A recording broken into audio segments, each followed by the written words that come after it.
Good day to all our students. Welcome to another day full of fun and learning.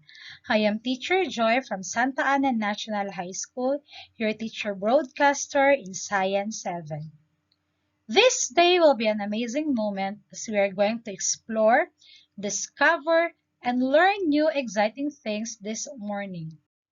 Just a quick reminder, please look for a comfortable place while tuning in to our channel. Make sure to have your notes and pen ready for today's discussion. Prepare your Science Quarter 3 Module 2 for more fun and exciting activities. And please, don't forget to click the notification bell below the screen and hit the subscribe button for more updates.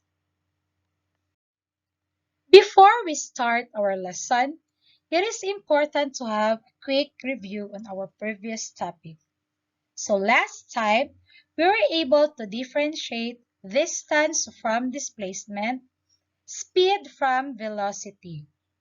And to continue with our discussion in relation to our prior topic, let us silently read the concept of our next lesson that is found in your modules.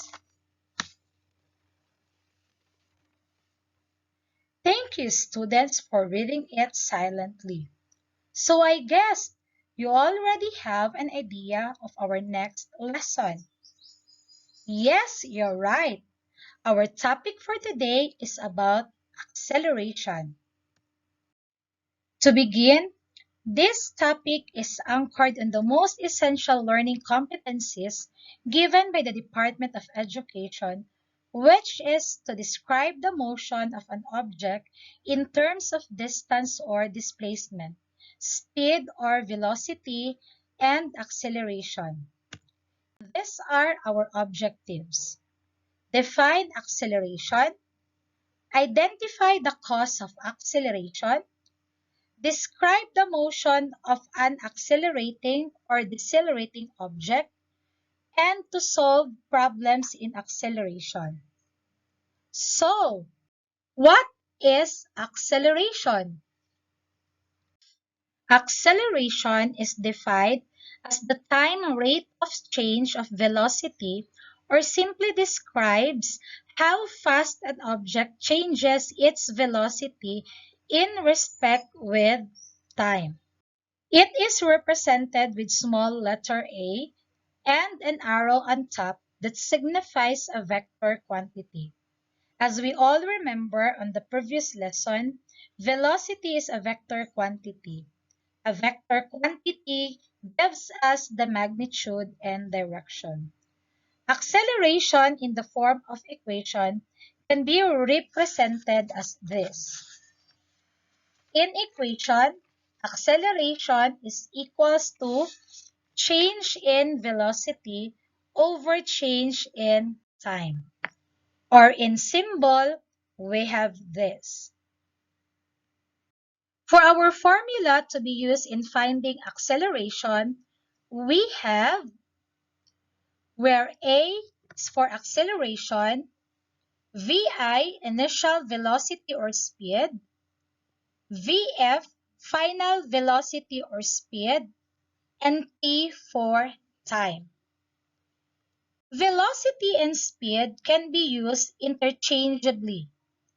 To simplify, we will use the speed in most of our sample problems since we will not be particular with the direction of the motion of the objects.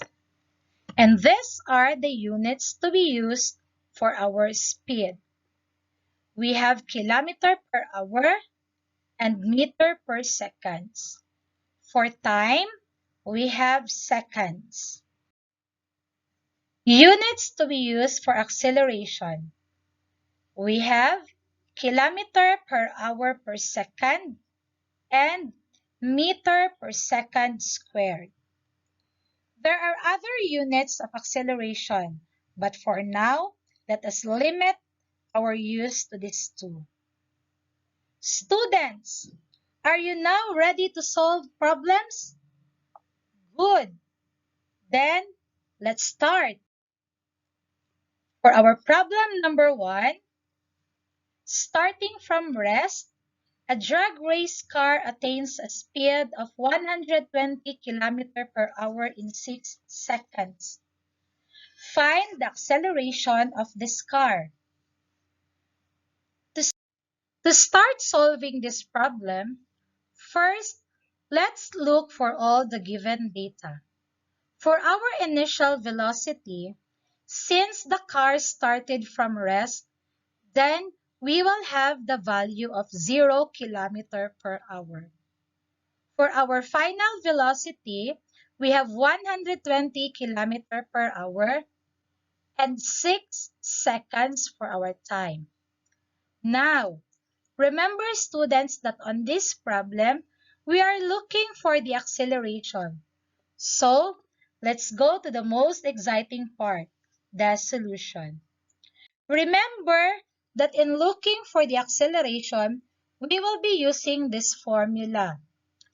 Let's now place the given data. So we have 120 km per hour minus 0 km per hour over 6 seconds. Next, let's subtract the value of 120 km per hour as our final velocity to our initial velocity, which is 0 km per hour. And that would give us 120 km per hour divided by 6 seconds. After getting the change of velocity or speed, then let's now divide it with the time, which is 6 seconds. So that would be 20 km per hour per seconds. Therefore, the car increased its speed by 20 km per hour every 1 second, starting from rest. Notice that the unit used in getting the acceleration is kilometer per hour per second. As mentioned earlier, there are other different units of acceleration that we can use. If you are going to convert this into meter per second squared, just simply convert kilometers into meters and hours into seconds. So let's continue with problem number 2. Starting from rest, a drag race car attained a speed of 50 meters per second in 6 seconds on a smooth, straight road. Find the acceleration of this car. For this problem, let us have a guide question. What was the initial velocity or speed of the car? So we have VI 0 meter per second. What was its final velocity or speed? For our final velocity, we have 50 meter per second. How long did it attain its final speed? For our time, we have 6 seconds. What is now the acceleration of the car? As stated, in finding the acceleration, we're going to use the same formula. Next is placing the given data, so we have 50 meter per second minus 0 meter per second over 6 seconds. Then, repeat the process we had on the first problem.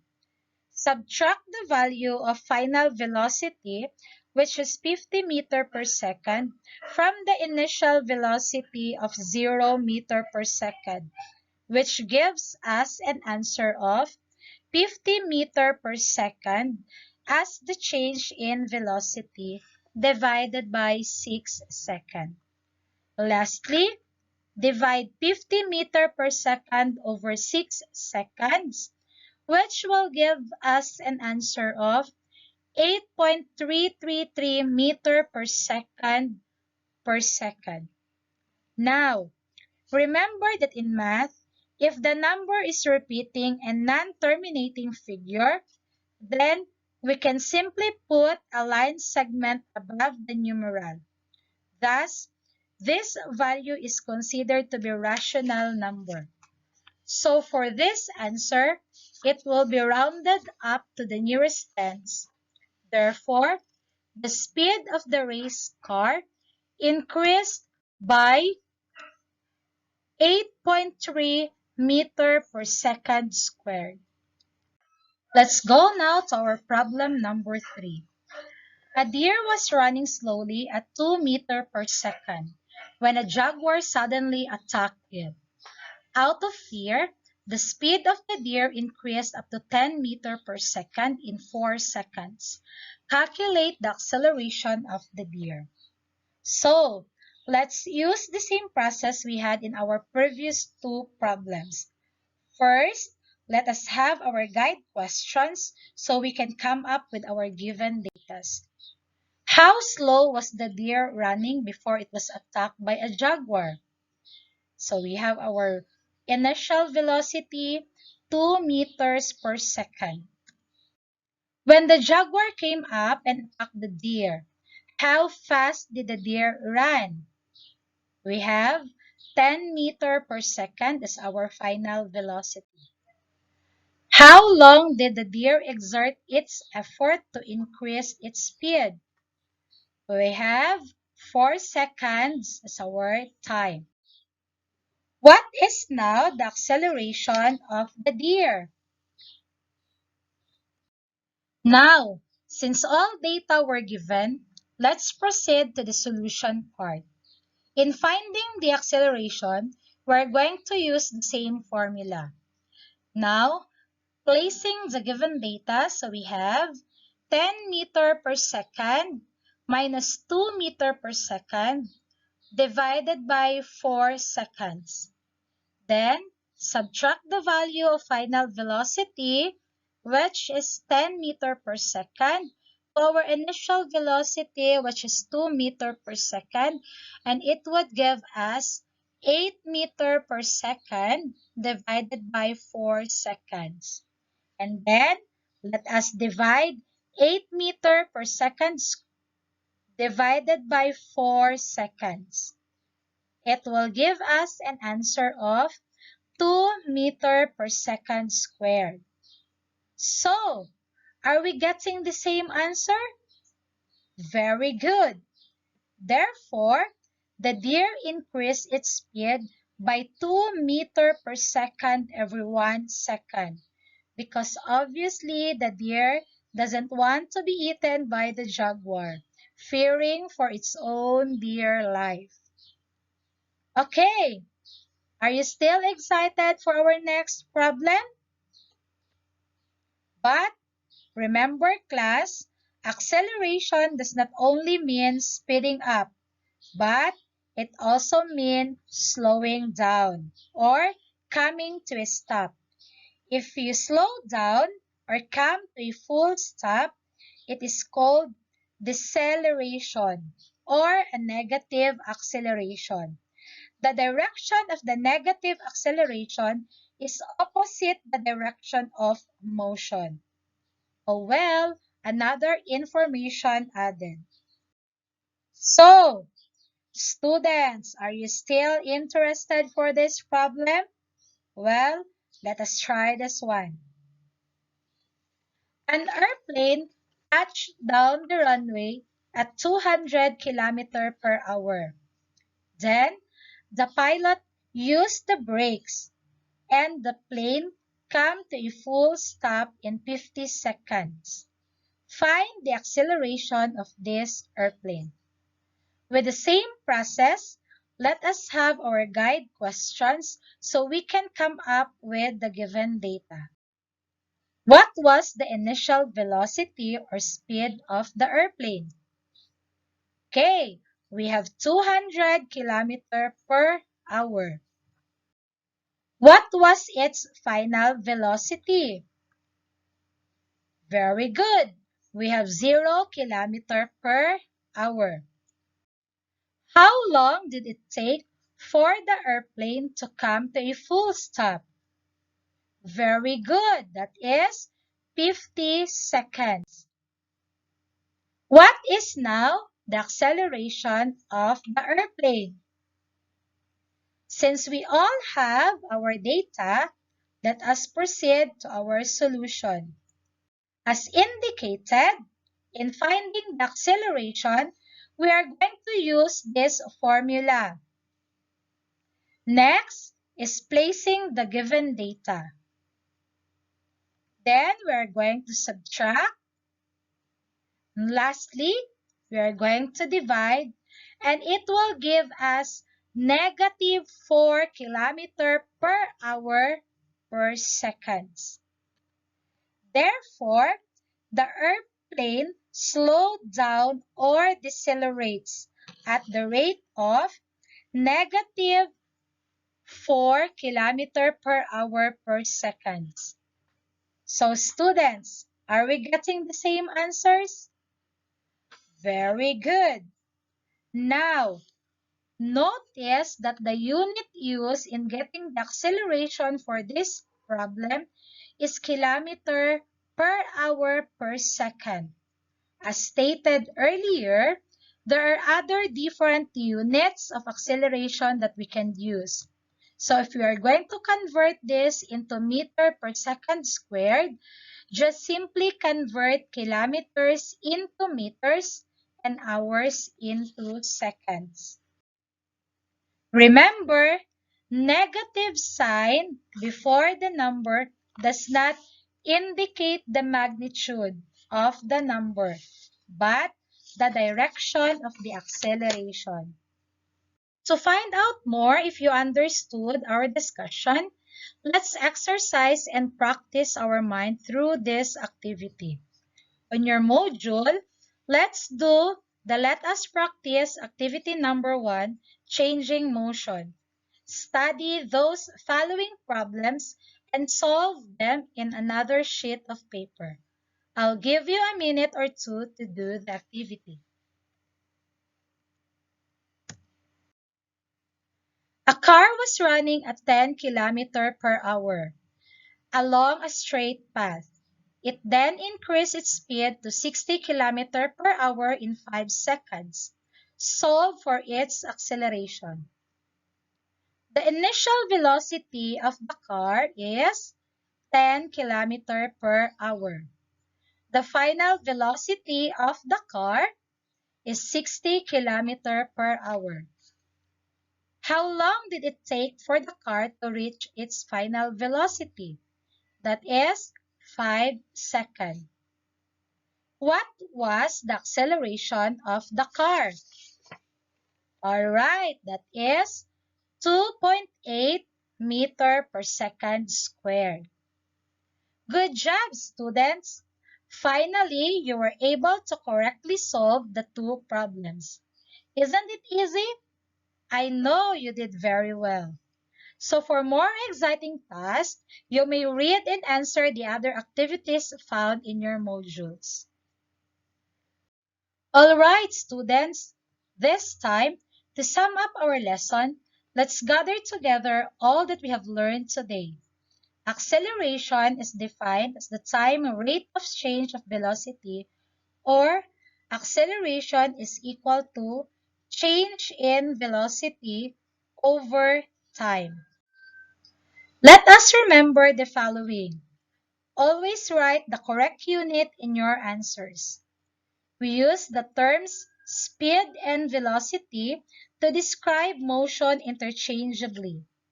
However, we must remember that velocity is a vector quantity.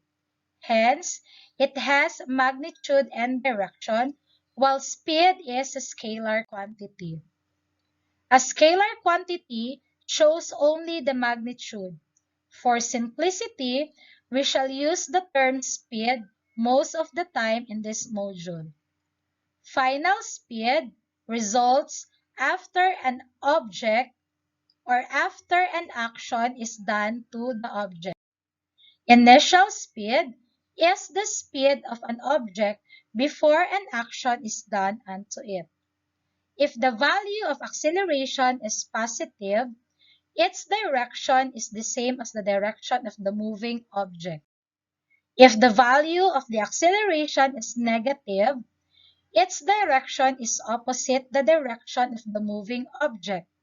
Since acceleration is a vector quantity, the negative sign in the answer does not indicate its magnitude, but it simply means that the acceleration is in the opposite direction of the. And this ends my discussion for today. Great job to all the students. I will be really glad if you learned a lot from our lesson today. If you have any questions about the module, don't hesitate to ask your teacher. Again, this is Teacher Joy, your teacher broadcaster, signing off.